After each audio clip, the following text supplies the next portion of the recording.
Hey everyone, Brisket Babysitting Club Day 2, fancy graphics. Here's Zane. He's going to show us, this is our fridge, it's very full. But at the bottom is our wonderful brisket. And Zane's pulling it out. And we're moving stuff over so we can take care of our brisket. Fresh off of our fricassee demo. Ooh. So more liquid at the bottom, as you can see. I'll tip it. I was worried that we were losing moisture to the dryness of the fridge. That we didn't have a seal on top of the brisket itself, and that some of the moisture was leaving. I don't think that that's a major concern, because what's happened is the moisture has been drawn out of the brisket because of the saltiness of the salt cure rub, and you can see that it's activated our dry spices, which are really nicely coating both the brisket and the pan too.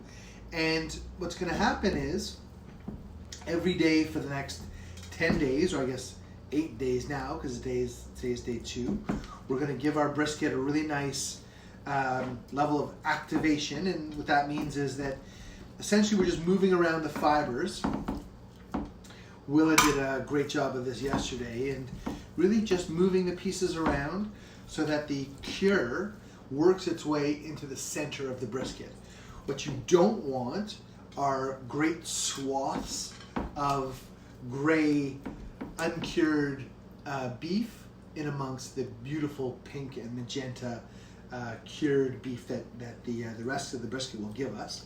So does that mean you have to work the thicker parts more than the thinner parts? It's not a bad question, and I would say that the answer is probably yes, that it does take more effort to get the cure into the thicker parts of the brisket.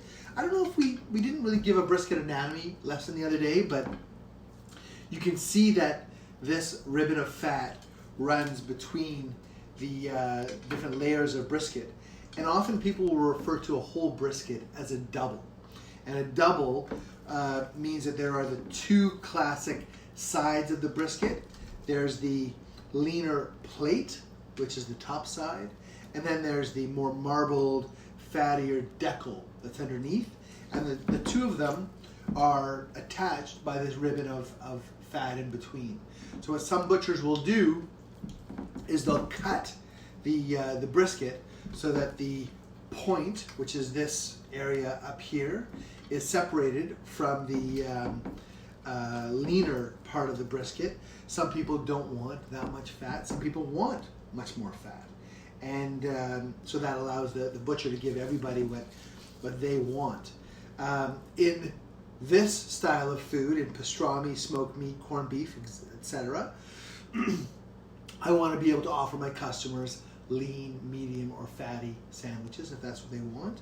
And then I can slice by hand either lean, medium, or fatty meat, depending on what I have here. So I want the two sides of the brisket kept together. And Will is right. I think it takes a little bit more muscle to get the cure worked into the thicker parts of the brisket that we have up here. But this is exactly what we need to do every day. A little brisket workout so that the cure gets worked in as much as possible. And typically 7 to 10 days is the length of time that a brisket needs to be dry cured. And it's the dry curing method that we're using with this recipe here. So I was thinking the other day that I'm not sure if we have enough seasoning left over from the other day that we'll probably end up making extra seasoning, so that when we roast this bad boy, we'll have a little bit more seasoning than we have left over in the container, but that's fine. I can do that off camera. Excellent. This is looking fantastic. So stay tuned for episode 3 of the Brisket Babysitting Club. Tomorrow will be a solo performance by Willa Bradshaw herself.